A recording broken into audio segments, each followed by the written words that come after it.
Sir, welcome to Christianity Degree College. Thank you, sir. Thank you very much for coming. Good morning, Vanandal. ఈరోజు మన ముఖ్య అతిథి అయినటువంటి brother Shafi గారికి Christianity degree college తరపున స్వాగతం సుస్వాగతం sir. Thank you sir, thank you very much. ఈరోజు కార్యక్రమంకి ముఖ్య అతిథిగా ఇచ్చేస్తున్నటువంటి బ్రదర్ షఫీ గారిని ఇన్వైట్ చేసుకుందాం. ఇన్వైట్ చేసే ముందుగా కళాశాల డైరెక్టర్ గారు అయినటువంటి నాసరి గారు మరియు ప్రిన్సిపల్ గారిని వేదికపైకి రావాల్సిందిగా కోరుచున్నాం. Please sir. ఇప్పుడు బ్రదర్ షఫీ గారి గురించి ఒక చిన్న 2 ముక్కల్లో చెప్తాను. సార్ వచ్చేసి మనకి బ్రదర్ షఫీ గారు సార్కు ఉన్నటువంటి సామాజిక సేవ గురించి ఒక చిన్న ముక్కలో చెప్పాలి అంటే ఉస్మానియా యూనివర్సిటీ నుంచి గోల్డ్ మెడల్స్ తీసుకొని మన తెలంగాణ డిప్యూటీ సీఎం మరియు ఎడ్యుకేషనల్ మినిస్టర్ అయినటువంటి కడియం శ్రీహరి గారి చేతుల మీదుగా ఈ అవార్డు తీసుకోవడం చాలా సంతోషదాయకం. అలానే కాకుండా సారు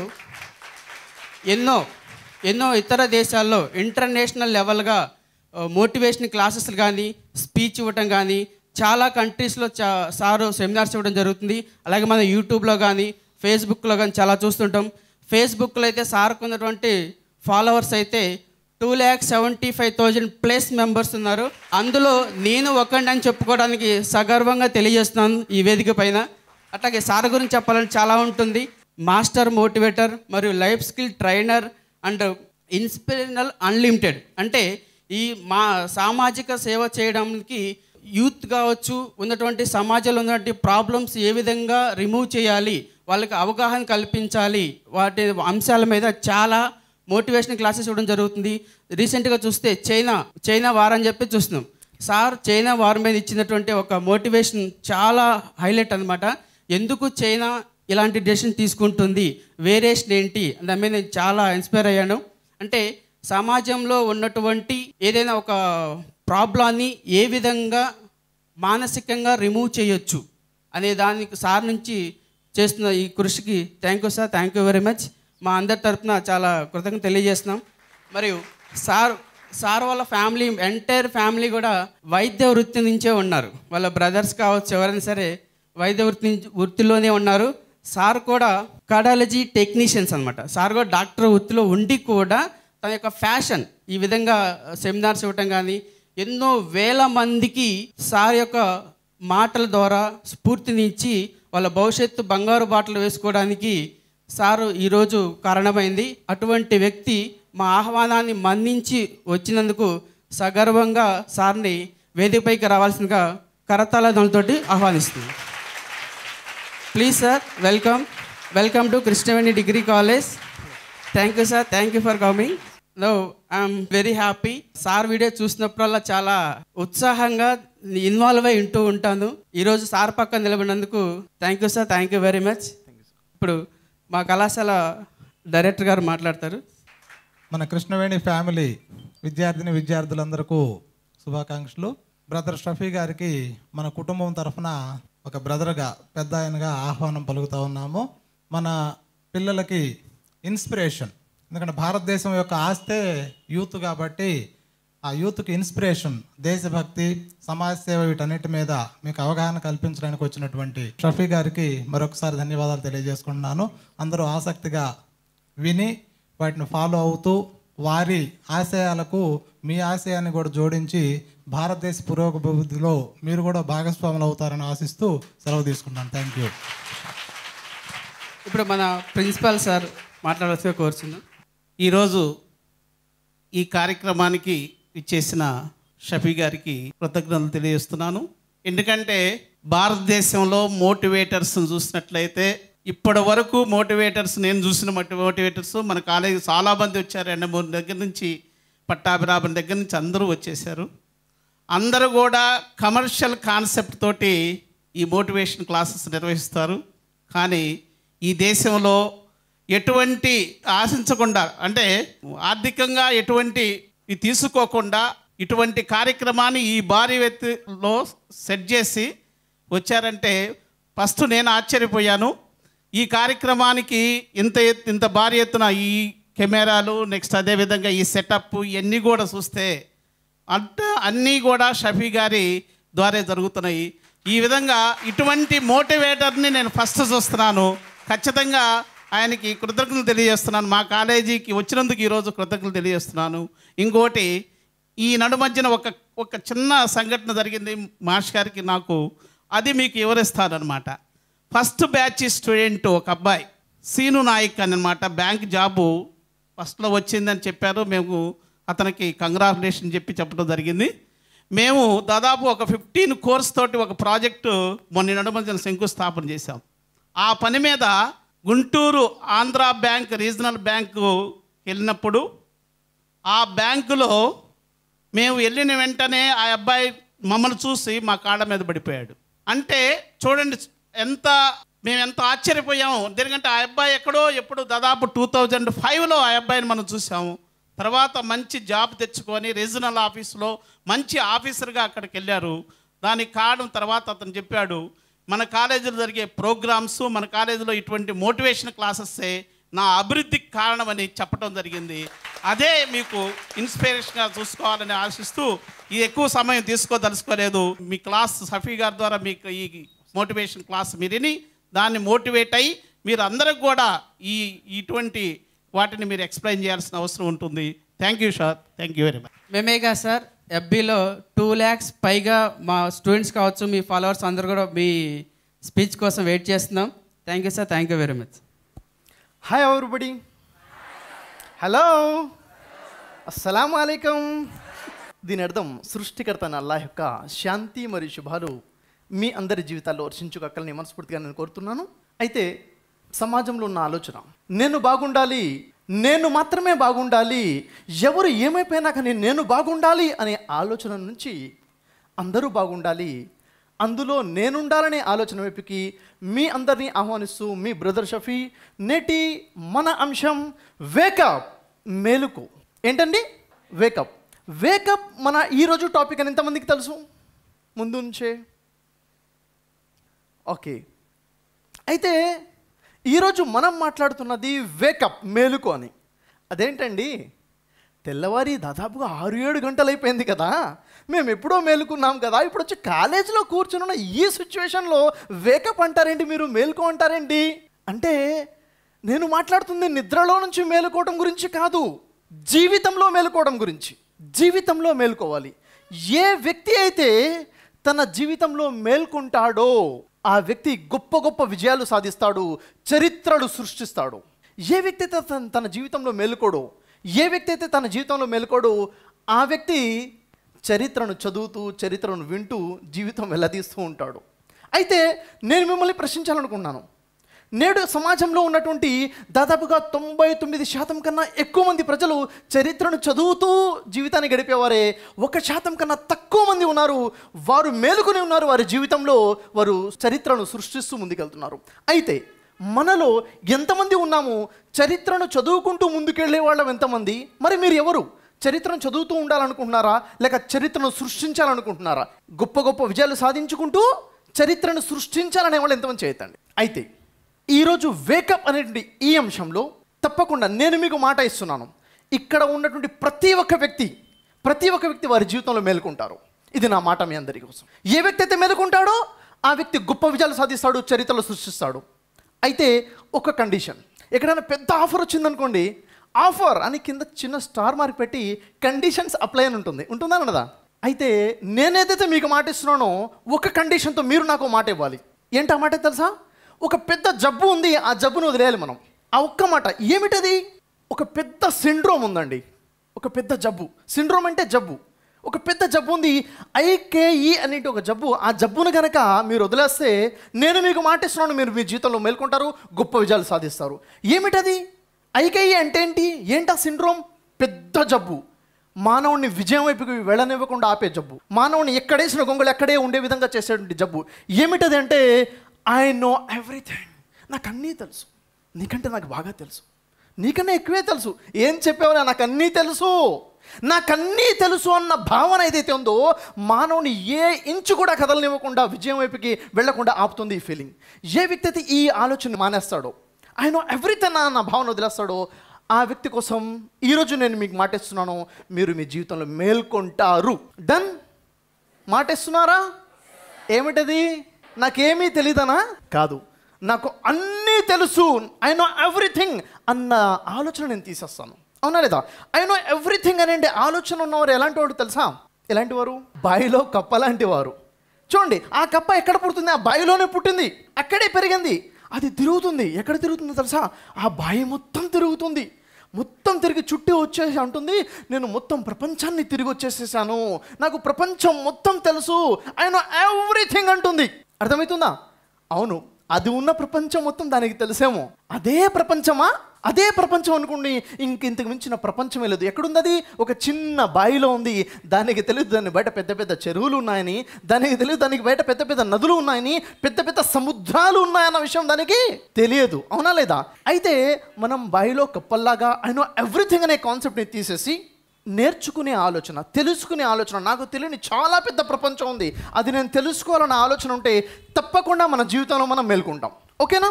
అయితే ఈ ఆలోచన ఎలాంటిది, ఈ సిండ్రోమ్, ఈ జబ్బు ఎలాంటిదంటే మీకు ఒక చిన్న ఎక్సర్సైజ్ లాగా మీకు తెలియజేసే ప్రయత్నం చేస్తాను. ఉదాహరణకి మీరేం చూస్తున్నారు? నా చేతిలో ఏం చూస్తున్నారండి? మనం ఓ లక్ష్యాన్ని సాధించాలి. లక్ష్యాన్ని సాధించడం అంటే అనుకున్న పనిని పూర్తి చేసుకోవాలి. అర్థమవుతుందా? ఇక్కడ ఏం లేదండి, ఇక్కడ కొన్ని కలర్ఫుల్ బాల్స్ ఉన్నాయి, దీనిలో నింపాలి. ఈ బాక్స్లోకి ఈ బాల్ని వేయాలి. ఈజీయా? టఫా? కష్టమైన పనా? కష్టం కాదు కదా. సరే, ఎంత ఈజీనో చూద్దాం. చూడండి ఎలా దీంట్లో ఈ కలర్ఫుల్ బాల్స్ పడుతున్నాయి. చూడండి, ఈజీయా? పడిందా? ఎందుకని? గట్టిగా ప్రయత్నం చేద్దాం. పడిందా? ఎందుకని? ఈజీ కదా. ఏముంది ఇక్కడ? ఒక సీల్ ఉంది, ఒక క్యాప్ ఉంది. ఏంటా సీల్? ఐ నో ఎవ్రీథింగ్ అనేటువంటి సీల్. అర్థమవుతుందా? ఎప్పుడైతే దీన్ని మనం తీసేస్తామో, అర్థమవుతుందా? ఎప్పుడైతే దీన్ని మనం తీసేస్తామో, ఈ సెషన్లో మనం మాట్లాడబోతున్న డైమండ్స్, కలర్ఫుల్ డైమండ్స్ అన్నీ కూడా మన జీవితంలోకి వస్తాయి. ఎప్పుడైతే మన జీవితంలోకి ఇలాంటి డైమండ్స్ అనే విషయాలు వచ్చేస్తాయో అప్పుడేమవుతుంది? మనం గొప్ప గొప్ప విజయాలు సాధించుకుంటూ ముందుకెళ్తాము, చరిత్రలు సృష్టించగలుగుతాం. విషయం అర్థమవుతుందా? మనం తీయాల్సిందేంటి? సీల్ తీసేయాలి. ఐ నో ఎవ్రీథింగ్ అనే కాన్సెప్ట్ మనం తీసేసేయాలి. అప్పుడు మన లైఫ్ కలర్ఫుల్గా అవుతుంది, గొప్ప గొప్ప విజయాలు మనం సాధించగలుగుతాం. ఓకే? అయితే వేకప్, మేలుకో అనేటటువంటి ఈ అంశంలో ఎలా మేలుకోవాలి? మేలుకోవటం కోసం చేయవలసింది ఏమిటి అంటే ఒక 6 స్టెప్స్ ఉన్నాయి. ఈ 6 స్టెప్స్ని మనం అర్థం చేసుకుని మన జీవితంలో కనుక ఈ 6 విషయాలు వచ్చేస్తే ఆ వ్యక్తి మేలుకుంటాడు. ఏంటివి అసలు 6 విషయాలు ఏంటివి? ఏం చేయాలి? ఏం చేస్తే నేను మేలుకుంటాను, నా జీవితం మేలుకుంటుంది, నేను ముందుకెళ్ళి చరిత్రలు సృష్టించగలుగుతాను, గొప్ప గొప్ప విజయాలు సాధించగలుగుతాను? మొట్టమొదటి చూడండి, మొట్టమొదటి స్టెప్ ఏంటండి? గోల్, లక్ష్యం అనేది జీవితంలో ఉండాలి.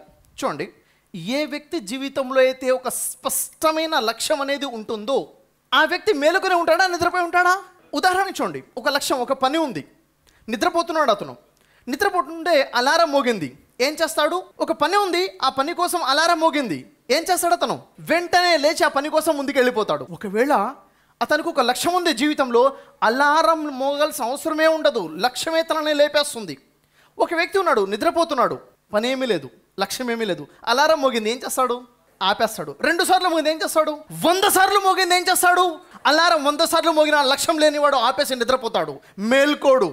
లక్ష్యం ఉన్నవాడు ఎవరు మేల్కొల్పాల్సిన అవసరం లేదు, తన లక్ష్యమే తనకి ఒక అలారంగా పనిచేస్తుంది. పని చేద్దాం.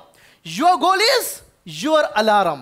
మీరు మేల్కోవాలంటే మీ జీవితంలో లక్ష్యం, ఎలాంటి లక్ష్యం? స్పష్టమైన ఒక లక్ష్యం, క్లియర్ గోల్ అనేది కావాలి. ఏ వ్యక్తి జీవితంలో అయితే లక్ష్యం ఉంటుందో అతను మేల్కొనే ఉంటాడు. ఏ వ్యక్తి జీవితంలో ఒక లక్ష్యం ఉంటుందో, ఒక గోల్ ఉంటుందో, ఇది సాధించాలి, ఆ స్థాయికి నేను వెళ్ళాలి అని అనుకుంటాడో అది మీ జీవితంలో ఒక GPS లా కూడా పనిచేస్తుంది. Global positioning system. GPS అంటే తెలుసా?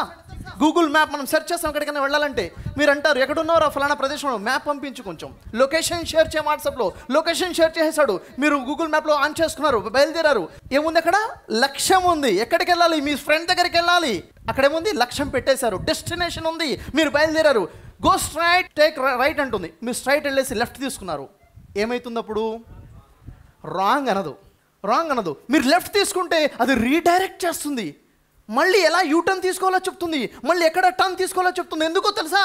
మీకు ఒక లక్ష్యం ఉంది కదా, మీకు డెస్టినేషన్ ఉంది కదా, అక్కడికి తీసుకొచ్చేంతవరకు GPS మిమ్మల్ని వదిలిపెట్టదు. మీరు ఎన్ని రాంగ్ టర్న్స్ తీసుకున్నా అది మిమ్మల్ని రీడైరెక్ట్ చేసుకుంటూ మీ లక్ష్యం దాకా మిమ్మల్ని తీసుకెళ్తుంది. లక్ష్యం ఉంటే ఆ లక్ష్యమే మీ జీవితానికి ఒక జీపీఎస్. లక్ష్యం లేకపోతే మన లైఫ్లో ఆ జీపీఎస్ లేనట్టే. అర్థమవుతుందా లేదా? ఏ వ్యక్తి అయితే తన జీవితంలో లక్ష్యాన్ని పెట్టుకుని ఉంటాడో అతను మేలుకొని ఉంటాడు. మేలుకోవడం కోసం కావాల్సిన మొట్టమొదటి మెట్టు ఏమిటండి? జీవితానికి ఒక లక్ష్యం అంటూ ఉండాలి. సరే, మరి మన జీవితంలో లక్ష్యం ఉందా లేదా? ఉందా? చెప్పండి జాగ్రత్తగా. నా జీవితంలో ఖచ్చితంగా నేను ఏదో ఒకటి సాధిస్తాను అనేవాళ్ళు ఎంతమంది చెప్పండి? నా జీవితంలో ఖచ్చితంగా ఏదో ఒకటి సాధిస్తాననే వాళ్ళు చేయలేపారు, ఛేదించండి. ఇప్పుడు చెప్పండి, నా జీవితంలో నేను అనుకున్నదే సాధిస్తాననే వాళ్ళు ఎంతమంది? తేడా ఏంటి? ఏదో ఒకటి సాధిస్తాను అనడానికి, అనుకున్నది సాధిస్తాను అనడానికి ఏంటి తేడా? ఉందా లేదా? ఏంటి తేడా? ఏదో ఒకటి సాధించాలా, అనుకున్నది సాధించాలా? మరి ముందు ఏదో ఒకటి సాధిస్తామన్నారు కదా. చూడండి, ఇద్దరు వ్యక్తులు ఉన్నారు. ఆ ఇద్దరు వ్యక్తుల్లో కూడా ఇక్కడ నిల్చొని ఉన్నారనుకోండి.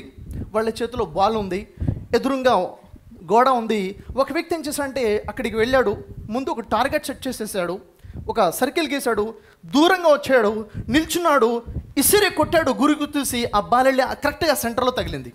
అంటున్నాడు, చూసారా లక్ష్యాన్ని సాధించాను, చూసారా టార్గెట్ని అచీవ్ చేశాను అంటున్నాడు.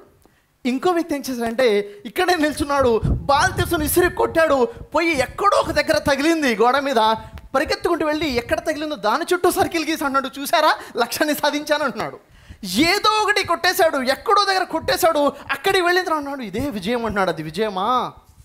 ఏ వ్యక్తి జీవితంలో అయితే లక్ష్యమే ఉండదో ఆ వ్యక్తి జీవితంలో విజయం ఎక్కడి నుంచి వస్తుంది చెప్పండి? విజయం కావాలి అంటే లక్ష్యం కావాలి. లక్ష్యమే ఒక మానవుడికి మేలుకోవడం కోసం కావాల్సిన మొట్టమొదటి మెట్టు. అర్థమైందా మీకు? అంటే ఇక్కడ మనకేమర్థమవుతుంది? లక్ష్యం అనేది కావాలి, ఏదో ఒకటి కాదు కావాల్సింది. అనుకున్నది చెయ్యాలి, అనుకున్నది సాధించాలంటే ముందేదో అనుకోవాలి కదా. ఆ అనుకోవటమే లక్ష్యము, ఆ అనుకోవటమే గోల్ జీవితానికి. అయితే మన జీవితంలో ఇప్పుడు మీరు అందరు ఉన్నారు, యూత్ ఉన్నారు, డిగ్రీ చదువుతున్నారు. పూర్తి జీవితంలో ఇది ఎలాంటి స్టేజ్ అంటే ఇక్కడ మీరు అతి ముఖ్యమైనటువంటి ఒక నిర్ణయం తీసుకోబోతున్నారు. ఇప్పుడు తీసుకునే ఈ డిసిషన్, ఈ నిర్ణయము మీద మీ పూర్తి భవిష్యత్తు ఆధారపడి ఉంటుంది. ఇప్పుడు తీసుకునే ఒక్క నిర్ణయం మీ పూర్తి భవిష్యత్తు దాని మీద ఆధారపడి ఉంటుంది. ఏమిటా నిర్ణయం చెప్పండి? దేనికి సంబంధించింది? మీ కెరీర్కి సంబంధించిన లక్ష్యం. మీ కెరీర్ ఏమై ఉండాలి? ఏ ఫీల్డ్లోకి వెళ్ళాలనుకున్నారు? మీరు ఒక ఇంజనీరింగ్ ఫీల్డ్లోకి వెళ్ళాలనుకుంటున్నారా, లేక మెడికల్ ఫీల్డ్లోకి వెళ్ళాలనుకుంటున్నారా, లేక అడ్వకేట్గా మారాలనుకుంటున్నారా, లేక ఫ్యాషన్ డిజైనింగ్లో వెళ్ళాలనుకుంటున్నారా, లేక స్పోర్ట్స్లోకి వెళ్ళాలనుకుంటున్నారా? మీ కెరీర్ ఏంటి? మీరు ఇక్కడే వెళ్ళాలని ఇప్పుడు ఏదైతే నిర్ణయం తీసుకుంటారో, డిసిషన్ తీసుకుంటారో దీని మీదనే ఆధారపడి ఉంటుంది ఫ్యూచర్. అవునా లేదా? ఈ ఏజ్లో తీసుకునే రెండు నిర్ణయాలు, 20-25 సంవత్సరాల వయసులో తీసుకునే నిర్ణయాలు రెండు. ఒకటి కెరీర్కి సంబంధించింది, రెండోది మ్యారేజ్కి సంబంధించింది. ఈ రెండు విషయాల్లో దాదాపుగా వ్యక్తులు తప్పు చేస్తున్నారు. ఈ రెండు విషయాల్లో కూడా ఎప్పుడైతే ఈ విషయాల్లో తప్పు తీసుకుంటామో, రాంగ్ డిసిషన్ ఎప్పుడైతే తీసుకుంటామో అన్హ్యాపీనెస్ ఉంటుంది. రైట్ డిసిషన్ తీసుకుంటే లైఫ్లో సక్సెస్ ఉంటుంది, హ్యాపీనెస్ ఉంటుంది. ఈ టైంలో ఉదాహరణకి ఇప్పుడు ఒక డిసిషన్ తీసేసుకున్నాం, ముందుకు వెళ్ళిపోయాం, ఒక 5 సంవత్సరాల తర్వాత మళ్ళీ తిరిగి వచ్చే అవకాశం లేదు. తిరిగి వచ్చి మళ్ళీ నిర్ణయం తీసుకునే అవకాశం ఉందా? ఇప్పుడు ఒక డిసిషన్ తీసేసుకున్నారు, ఆ ఫీల్డ్లోకి వెళ్ళిపోయిన తర్వాత జీవితంతో అదే ఫీల్డ్లో ఉంటారు. ఇప్పుడు మీరు ఏదైతే నిర్ణయం తీసుకుంటారో మీ కెరీర్ గురించి, మీ మ్యారేజ్ గురించి అయినా కానీ, ఇవి రెండు మీతో పాటు జీవితాంతం ఉండిపోతాయి. ఉంటాయా లేవా? కాబట్టి ఏం చేయాలి? డిసిషన్ తీసుకునే ముందు చాలా ఆలోచించి చేయాలి. ఇక్కడ సర్వసాధారణంగా రెండు విషయాలు అడ్డం వస్తాయి. ఒకటేంటి? మీరు చెయ్యాలనుకుంటున్నది ఒకటి ఉంటుంది. ఎస్, నా కెరీర్లో నేను ఈ ప్రొఫెషన్లోకి వెళ్ళాలనుకుంటున్నాను, నా కెరీర్లో నేను ఈ స్థాయికి వెళ్ళాలనుకుంటున్నాను, కానీ మీతో ప్రపంచం చేయించాలనుకుంటుంది మరొకటి ఉంటుంది. మీ నాన్నగారు అంటారు, లేదురా ఈ కోర్సు ఉంటే బాగుంటుంది అంటారా? మీరంటారో, లేదు నేనండి ఫ్యాషన్ డిజైన్లోకి వెళ్ళాలనుకుంటున్నాను, లేక నేను స్పోర్ట్స్లో డెవలప్ అవ్వాలనుకుంటున్నాను. మీ నాన్నగారు అంటారు, లేదురా సాఫ్ట్వేర్ ఇంజనీరింగ్ చాలా బాగుందంట, సాఫ్ట్వేర్ ఇంజనీరింగ్కి వెళ్ళాలంటే బాగుంటుందంట. మీరు అనుకున్నది ఒకటి, ప్రపంచం మీతో చేయించాలనుకుంటుంది మరొకటి. ఏం చేస్తారు? ఇక్కడే నిర్ణయం తీసుకోవాలి, ఇక్కడే డిసిషన్ తీసుకోవాలి. ఒక్కసారి ఆలోచించాలి. ఏ విషయంలో తొందరపడకూడదు. ఒక్కోసారి మీరు అనుకుంటుంది తప్పై ఉండొచ్చు, ఒక్కోసారి మీకు చెప్తున్నది తప్పై ఉండొచ్చు. అది వాస్తవమా, ఇది వాస్తవమా? మీ అభిరుచులకు తగ్గట్టుగా, మీ ఆలోచన తగ్గట్టుగా, మీ ఇష్టాలకు తగ్గట్టుగా ఏది ఉంది? ఏ పనిని మీరు ఇష్టపడి చేయగలుగుతారు? ఎక్కడైతే మీరు 15 గంటలు కష్టపడకుండా, కష్టం అనిపించకుండా ఇష్టపడి పని చేయగలుగుతారు, మీకు ఇష్టం లేని పని 2 గంటలు చేసి అలిచిపోతారు. మీకు ఇష్టమైన పని 16 గంటలు చేసినా కానీ కష్టం అనిపించదు. ఏమిటా పని? మీ కెరీర్ ఏంటి? అది ఇక్కడ మీరు డిసిషన్ తీసుకోవాల్సి ఉంటుంది. ఇక్కడ మనం ఆలోచించుకోవాలి. సరే, మీకు అర్థమైపోయింది, నాకు ఇష్టం ఇది, నా ఫ్యాషన్ ఇది, నేను చేయాలనుకుంటుంది ఇదైతేనే నేను బాగుంటాను, ఇదైతే నేను ఇష్టపడి చేయగలుగుతాను. మీ నాన్నగారు ఒప్పుకోవట్లేదు, ఏం చేయాలి? నచ్చ చెప్పాలి, అర్థమయ్యేటట్టు చెప్పాలి. ఒకరోజు సమయం తీసుకోవాలి, అవసరమైతే 6 రోజులు సమయం తీసుకోవాలి.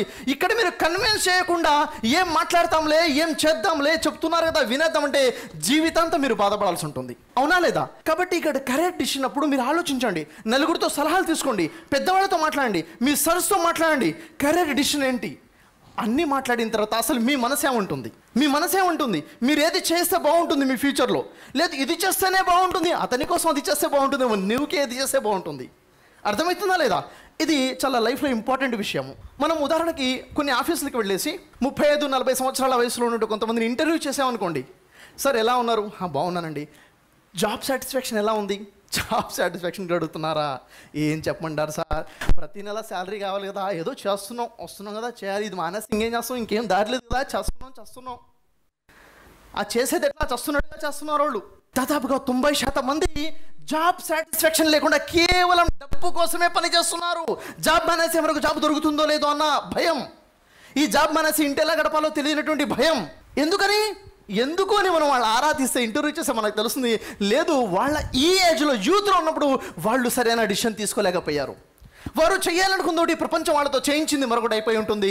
ఇక్కడ వారు చేసే పని కష్టపడి చేస్తున్నారు, ఆ జాబ్లో సాటిస్ఫాక్షన్ లేదు. మరి రిజల్ట్స్ బాగుంటాయి, ఆ జాబ్లో రిజల్ట్స్ బాగోవు. అదే విషయం కాకుండా లైఫ్ సాటిస్ఫాక్షన్ గురించి చూసుకుంటే, లైఫ్ సాటిస్ఫాక్షన్ ఈరోజు ఒక సైకాలజిస్ట్గా నేను చాలామంది ఫ్యామిలీ కౌన్సిలింగ్ చేస్తుంటాను. నాకు వచ్చినటువంటి కేసెస్ నేను మాట్లాడుతున్న వాటిని బట్టి చూస్తే నాకు అనిపిస్తుంది, లవ్ మ్యారేజెస్ ఎంతమంది చేసుకున్నారో వాళ్ళు ఎక్కువగా సమస్యలు గురవుతున్నారు, అండర్స్టాండింగ్ ప్రాబ్లమ్స్గా ఎక్కువగా ఉన్నాయి లవ్ మ్యారేజ్ చేసుకున్న వాళ్ళలో. అంటే లవ్ మ్యారేజ్ చేసుకున్న వాళ్ళందరూ సమస్యలోనే ఉన్నారని కాదు, అరేంజ్ మ్యారేజ్ చేసుకున్న వాళ్ళందరూ సంతోషంగానే ఉన్నారని కాదు, అందరిలో సమస్యలు ఉన్నాయి, కొంచెం ఎక్కువ తక్కువ. లవ్ మ్యారేజ్ చేసుకున్న వాళ్ళు ఎక్కువగా మనస్పర్ధలు, ఎక్కువగా అండర్స్టాండింగ్ ప్రాబ్లమ్స్ ఉన్నట్టుగా నేను గమనించాను యాజ్ ఏ కౌన్సిలర్గా. ఎందుకని అనేక కేస్ స్టడీస్ చేసిన తర్వాత తెలిసిన విషయం ఏంటంటే, అసలు నువ్వు ఎందుకు మ్యారేజ్ చేసుకున్నావు, ఎందుకు ఇష్టపడ్డావు, ఎందుకు ప్రేమించావు అంటే ఆలోచనలు చూడండి, అసలు రీజన్స్ చూడండి ఎంత సిల్లీగా ఉంటాయో. చెప్పుకుంటే నవ్వొస్తుంది, కానీ వాళ్ళ జీవితాల మీద ప్రభావం చూపించింది. అతని హెయిర్ స్టైల్ చాలా బాగుందనేసి అతను చూసి ఇష్టపడ్డాను. హెయిర్ స్టైల్ బాగుందని ఇష్టపడి, హెయిర్ స్టైల్ బాగుండే వాళ్ళు చాలామంది ఉన్నారు కదా. అమ్మాయి చాలా ఫేర్గా ఉంది కాబట్టి నేను ఇష్టపడి ప్రేమించి పెళ్ళి. ఫేర్గా ఉన్నవాళ్ళు ఇంకా చాలామంది ఉన్నారు కదా. అతను చాలా పొడుగ్గా ఉన్నాడు, ఆయన హైట్ నాకు నచ్చింది, నీ హైట్ నచ్చితే హైట్గా ఉన్నవాళ్ళు ఇంకా లేరా? అసలు జీవితంతో ఎవరితో అయితే జీవితం పంచుకోవాలనుకుంటున్నావో, హెయిర్ స్టైల్ హైటా కావాల్సింది, ఫేర్నెస్సా కావాల్సింది, నీకు కావాల్సిన యాటిట్యూడ్ కావాలా, నీకు కావాల్సిన క్యారెక్టర్ కావాలా, నీకు కావాల్సిన అండర్స్టాండింగ్స్ కావాలా? లేదు అని చెబుతున్నా వినకుండా నాకు ఇతనే కావాలి, నాకు ఈమె కావాలని పెళ్లి చేసుకుని బాధపడే చాలామంది ఉన్నారు. ఎందుకో తెలుసా? ఇమ్మెచ్యూరిటీ, ఒక అవగాహన లేకపోవడం వల్ల, కెరీర్ మీద అవగాహన లేకుండా, ఫ్యూచర్ మీద అవగాహన లేకుండా, ఇక్కడ లైఫ్ మీద అవగాహన లేకుండా చేసిన చిన్న చిన్న స్టెప్సే జీవితాంతం మనల్ని వెంటాడుతూ ఉంటాయి. కాబట్టి ఈ ఏజ్లో మనం చాలా జాగ్రత్తగా ఉండాలి. ఏ నిర్ణయం తీసుకోవాలన్నా తొందరపడేది లేదు. 1కి 2కు 4 సార్లు ఆలోచించాలి, సలహా తీసుకోవాలి, తొందరపడి చేయాల్సింది కాదు ఈ లైఫ్. అర్థమవుతుందా? నెక్స్ట్ జరిగిపోయింది, నిర్ణయం తీసేసుకున్నాం. ఆ తర్వాత ఏమంటాం తెలుసా? ఎందుకు ఇలా జరిగిందంటే వీడిదే తప్పు, వీడు ఇలా చేశాడు, నేను వీడిని ఇలా అనుకోలేదు, ఏమదే తప్పు, ఏమని ఇలా చేస్తా అనుకోలేదు, మా మమ్మీ డాడీది తప్పండి, నేను వద్దన్నా వినలేదు, నన్ను ఇంజనీరింగ్ చేయించేసేసారు, మా మమ్మీ డాడీది తప్పండి, వాళ్ళని నేను ఎంత చెప్పినా వినలేదు, నాతో ఈ కోర్స్ చెప్పించేసేసారు. Don't blame others. వేరే వాళ్ళని తప్పు పట్టబాకండి, తప్పు నీది, నిర్ణయం తీసుకుంది నువ్వు. అవునా లేదా? ఇంకా నిర్ణయాలు మనం అవ్వలేదు. ఇప్పుడు మనం ఈ లైఫ్లో ఉన్నాం, స్టూడెంట్ లైఫ్లో ఉన్నాం. ఇప్పుడు మనం డిసిషన్ తీసుకోవాలి. టర్నింగ్ పాయింట్ ఇప్పుడు ఇక్కడ ఉంది. లైఫ్కి సంబంధించిన 2 విషయాలు. తొందరపడకూడదు, ఆలోచించాలి. మన అభిరుచులకు తగ్గట్టుగా, మన ఆలోచన తగ్గట్టుగా, మన ఇష్టానికి తగ్గట్టుగా మనం స్టెప్ తీసుకోవాలి. ఎందుకు? అప్పుడే ఆ లక్ష్యం మనల్ని మేల్కొల్పుతుంది. అప్పుడే మనం గొప్ప గొప్ప విజయాలు సాధిస్తాం. లేకపోతే జీవితాన్ని వెళ్ళదీస్తూ జీవితం గడపాల్సి ఉంటుంది. జీవితాన్ని వెళ్ళదీయడం కాదు, జీవితాన్ని జీవించాలి. జీవించే విధంగా ఆనందంగా ఉండాలి. మన జీవితాన్ని చూసి 10 మందికి రోల్ మోడల్గా కనిపించగలగాలి. అలాంటి లైఫ్ మీరు గడపాలనుకుంటే ఏం చేయాలి? ఆలోచించి డిసిషన్ తీసుకోవాలి. Think twice before you start, before you do anything. ఆలోచించండి, తొందరపడొద్దు. తొందరపాటు నిర్ణయాలు ఈ ఏజ్లో అసలు తీసుకోవద్దు. ఎందుకో తెలుసా? ఒక్క నిర్ణయం పూర్తి జీవితం మీద మనకి బాధగా ఉంటుంది.